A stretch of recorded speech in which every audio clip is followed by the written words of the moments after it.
Goes to show that all of us who have been speaking out about this and saying, like, it doesn't seem like you guys are giving Caitlyn, the kind of prop. Caitlin Clark just detonated the sports world with a move so big, so disruptive, so humiliating for the WNBA's leadership, that it feels less like news and more like a full-blown power shift nobody in the league office was prepared for. And the fallout is already shaking the foundations of women's basketball.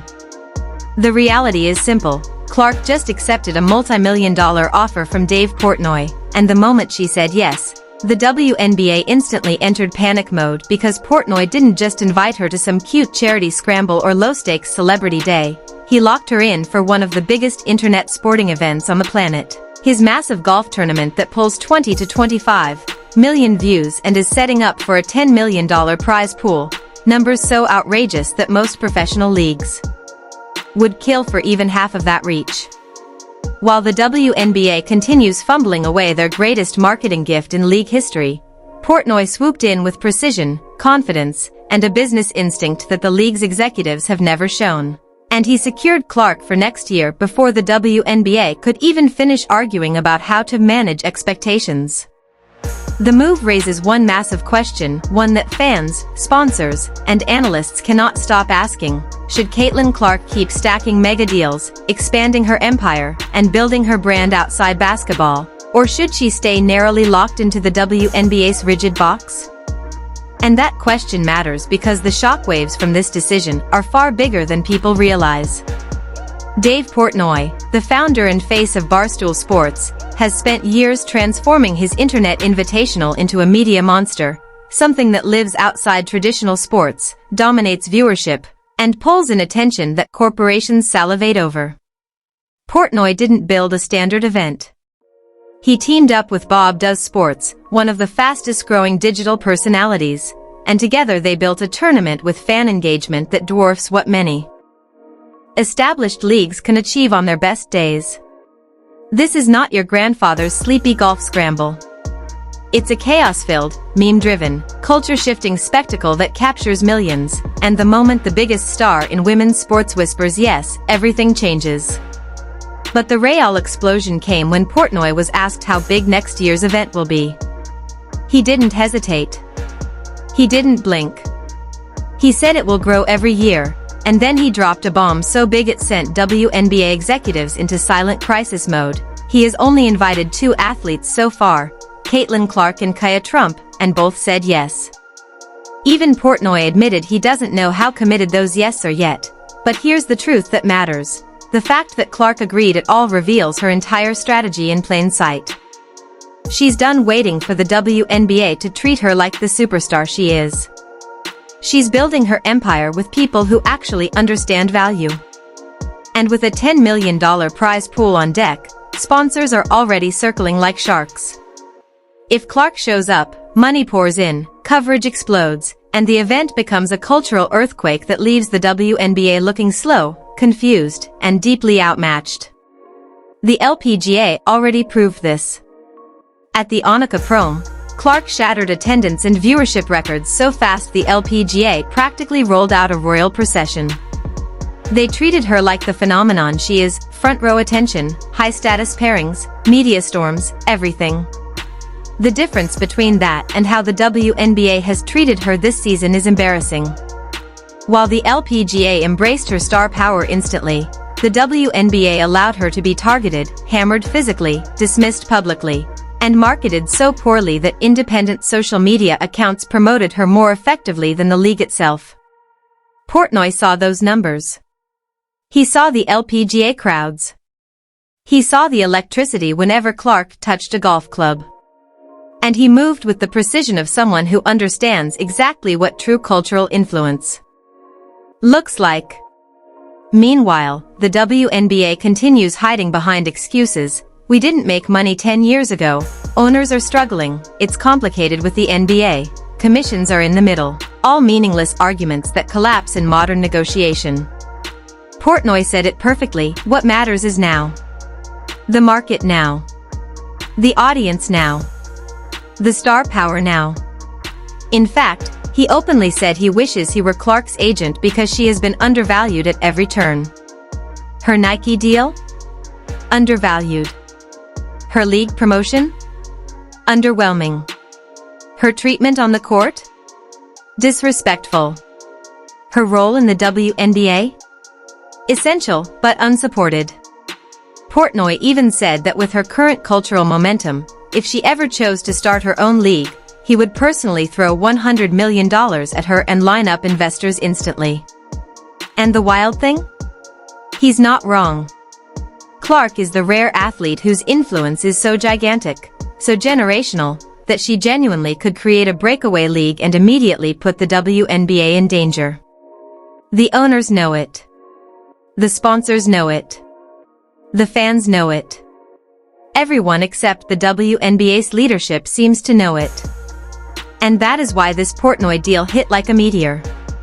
It exposes everything the WNBA failed to do. All the value they ignored. All the chances they wasted. All the moments they allowed other organizations to swoop in and treat Clark better than they ever did. The LPGA embraced her. Dave Portnoy embraced her. Internet sports culture embraced her. Brands embraced her. And the WNBA allowed jealousy, bitterness, physical targeting, and poor marketing to overshadow their star. That is why Clark's acceptance of this offer wasn't just a decision, it was a message. A message written in bold letters: if you don't value me, someone else will. And the world is watching. What happened next wasn't just surprising, it was a brutal, high-voltage reality check for the WNBA, the kind that exposes every flaw, every insecurity, and every failure the league has tried to hide behind polite statements and corporate messaging. Because Dave Portnoy didn't just admire Caitlin Clark's star power, he publicly exposed how badly the WNBA has mismanaged it, and he did it with the kind of blunt honesty no executive in the league office has ever dared to speak. When Portnoy was pressed about Caitlin Clark potentially creating her own league, a hypothetical that WNBA executives pretend is impossible but secretly fear, he didn't pause, didn't deflect, didn't mince words. He said outright that if Clark ever wanted to start something new, he would back her in a second, give her $100 million, line up investors overnight, and build whatever she wanted because her cultural force is that massive, that sustainable, and that unmatched. And then he delivered a line that sent shockwaves through every corner of basketball media. If Caitlin Clark started her own league, she would put the WNBA out of business. Not compete with it. Not challenge it. He said she could crush it, and he said it with complete confidence because he understands something the WNBA leadership refuses to accept: Caitlin Clark is not just a player. She is a gravitational force. She is an economy. She is a brand ecosystem. She moves merchandise, viewership, sponsorships, cultural conversations, and international headlines at a scale the WNBA has never seen before. She is the rising tide, and yet the very league that should be elevating her has spent months dragging its feet, misplaying its hand, and treating her like just another rookie instead of the generational icon she already is. Portnoy broke down something else the WNBA never wants to talk about: their numbers. Their excuses. Their financial fog. He exposed the truth that their losses are often tied up in NBA accounting, that the real revenue streams are tangled, hidden, blurred, and impossible for fans, and even many insiders, to understand. He said it plainly: owners don't want to reveal real numbers, especially if they're going up. They hide behind the narrative of struggle because it gives them negotiating power against players. But ratings? Sponsorship spikes? New media deals? All of that skyrocketed the second Caitlin Clark entered the league, and yet the players still see crumbs compared to the value they generate. That's why Portnoy said he wished he had been Clark's agent, because her Nike deal, even at millions, is laughably low when compared to what male stars with smaller cultural influence receive. Devin Booker gets paid $40 million a year for his shoe deal, while Clark gets around $8 million, despite selling out arenas, breaking records, and driving conversations at a level Booker never has. Portnoy called it insane. And it is. But it's also the perfect example of why Clark expanding outside the WNBA matters so much. She is proving, in real time, that she does not need the league to maintain power. She is the power. Every golf event she touches becomes a spectacle. Every appearance she makes becomes viral. Every crossover into other sports brings exponential growth. And it's not just Clark who feels this shift, Sophie Cunningham is watching and moving accordingly. Sophie went to the same pro-am as Clark and instantly started talking about taking golf seriously, studying the game, practicing more, leaning into it. Why? Because she sees where the influence is moving. She sees what fans want. She sees how golf content is exploding online. And she sees that Caitlin Clark is building a cross-sport empire, the type of empire that elevates everyone around her. When Sophie publicly said she wants to play more golf with Clark and Lexi Hull, that wasn't just teammates. Bonding, it was strategic branding. It was signaling. It was a message to the WNBA, we are building something bigger than you. With or without you. 3 Fever teammates filming golf content in the off-season could generate more engagement than half the league's nationally televised games. That isn't speculation, that's data. Portnoy's tournament alone pulls 20 to 25 million views, roughly 10 to 20 times the audience of a typical WNBA game. That is the raw math the league cannot ignore. And here's where the WNBA's panic becomes unavoidable. If Clark shows up to Portnoy's event, brands will stampede to be involved because her presence guarantees an explosion of attention. The WNBA can barely hit 1 million viewers on a good day. Portnoy pulls 20 million without breaking a sweat. One golfer. One event. One superstar with a swing and a smile that internet culture devours. And now Portnoy has already locked her in, before the WNBA even realized what was happening. That's how real marketing works, it's how real business instincts look. That's how real star management operates. Portnoy understands something fundamental, you chase stars. You prioritize stars. You build around stars. You put down the red carpet, not the rulebook. You elevate them instantly, aggressively, unapologetically. Meanwhile, the WNBA continues allowing resentment, jealousy, and protect the veterans' energy to overshadow their biggest asset. They let Clark take elbows, body shots, trash talk, and outright targeting with minimal league intervention. They let media narratives twist into toxicity. Bonding, it was strategic branding. It was signaling. It was a message to the WNBA, we are building something bigger than you. With or without you. 3 Fever teammates filming golf content in the off-season could generate more engagement than half the league's nationally televised games. That isn't speculation, that's data. Portnoy's tournament alone pulls 20 to 25 million views, roughly 10 to 20 times the audience of a typical WNBA game. That is the raw math the league cannot ignore. And here's where the WNBA's panic becomes unavoidable. If Clark shows up to Portnoy's event, brands will stampede to be involved because her presence guarantees an explosion of attention. The WNBA can barely hit 1 million viewers on a good day. Portnoy pulls 20 million without breaking a sweat. One golfer. One event. One superstar with a swing and a smile that internet culture devours. And now Portnoy has already locked her in, before the WNBA even realized what was happening. That's how real marketing works, it's how real business instincts look. That's how real star management operates. Portnoy understands something fundamental, you chase stars. You prioritize stars. You build around stars. You put down the red carpet, not the rulebook. You elevate them instantly, aggressively, unapologetically. Meanwhile, the WNBA continues allowing resentment, jealousy, and protect the veterans' energy to overshadow their biggest asset. They let Clark take elbows, body shots, trash talk, and outright targeting with minimal league intervention.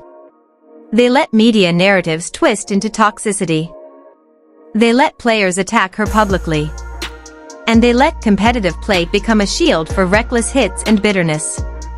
Contrast that with the LPGA, which treated her like royalty. Contrast that with Portnoy, who treated her like a queen. Contrast that with the entire internet, which treats her like a phenomenon. And then look at the WNBA, a league handed a once-in-a-lifetime superstar, and instead of building a global empire around her, they let everyone else capitalize while they argue about referees and revenue splits. Portnoy's comments also cut straight into the heart of what the modern athlete must understand: brand survival is not guaranteed. Careers end. Injuries happen. Fame fades. But business? Influence? Digital dominance?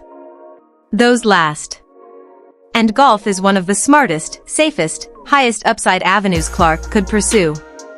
It introduces her to entirely new audiences: older fans, corporate sponsors, wealthy executives, crossover sports fans, digital personalities, and celebrity competitors. It's low risk. It's high exposure. It's authentic because she genuinely loves the game. And it positions her legacy beyond the WNBA, beyond basketball, beyond any single league's limitations. Golf builds long-term power, and Portnoy sees that clearly. In the modern era, athletes are not tied to one lane.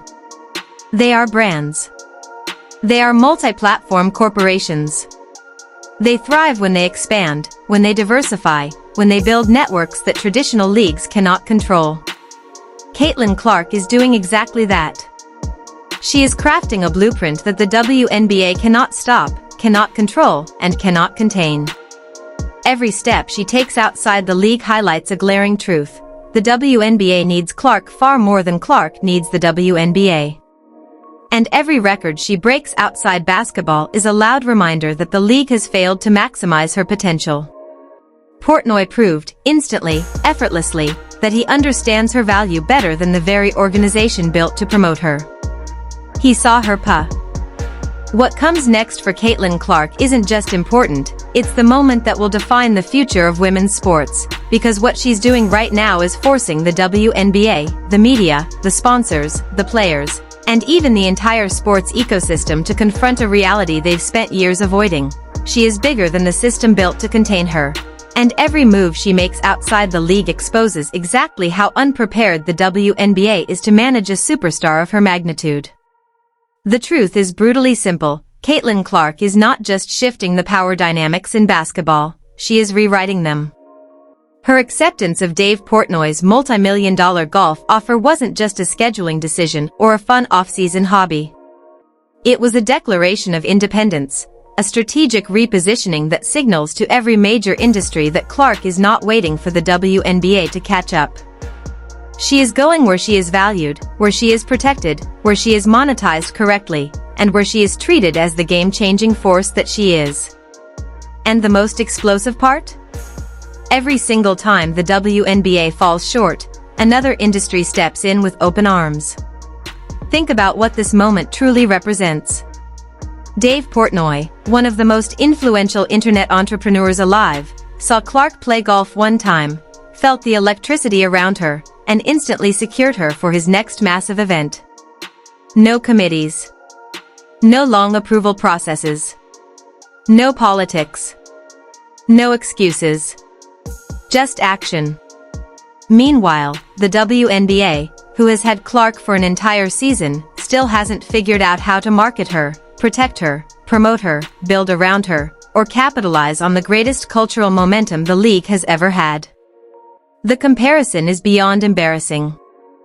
It is exposing. The LPGA treated her with respect. Portnoy treated her with urgency. Digital creators treated her like royalty. And the WNBA treated her like a burden they weren't quite sure how to handle. It's a failure so spectacular that it borders on negligence. And that's why Clark's golf crossover is not a detour, it is leverage. Powerful leverage. Every swing she takes on a tee box, every viral clip, every stat she breaks at a pro-am is a reminder to the WNBA that she does not have to rely on them to maintain her cultural dominance. She can step into any arena, golf, media, endorsements, entertainment, global branding, and instantly turn it into a spotlight. She doesn't need the WNBA to be relevant. But the WNBA desperately needs her to survive this era of attention economics, and that imbalance of power is something the league has never experienced before. The most devastating part for the WNBA is that Clark's golf moment is not an accident. It's part of a broader pattern. Every external space she touches elevates her, while every internal WNBA moment seems to pull her down. She goes to the LPGA? Sold-out crowds, record viewership, peak professionalism. She plays in Portnoy's tournament? A guaranteed viral tidal wave. She posts a casual golf clip? Millions of views. She shows up anywhere outside the league? Instant cultural takeover. But inside the WNBA? She gets hit, shoved, targeted, mocked, minimized, criticized, and under-supported while the league's marketing collapses under pressure. That contrast is impossible to ignore, and Clark clearly isn't ignoring it either. What's even more fascinating is how the people around her are reacting. Sophie Cunningham saw the same thing everyone else saw, the energy, the reach, the audience size, and instantly leaned into golf herself. She didn't do it quietly. She talked about it publicly. She tied it to Clark directly. She hinted at off-season golf content with Clark and Lexi Hull. That wasn't just team bonding, it was brand building. It was a blueprint. Because Sophie, like everyone else paying attention, understands that golf isn't just a sport, it's a gateway. It's a sponsor magnet. It's a content machine. It's a networking paradise. And now that Clark has stepped into that world, the gravitational pull is dragging others with her. Here's the part that the WNBA absolutely cannot afford to ignore. If Clark, Sophie, Lexi, and other high-profile players start creating off-season content together, golf vlogs, tournaments, training clips, personality-driven videos, they will attract more engagement in 2 weeks than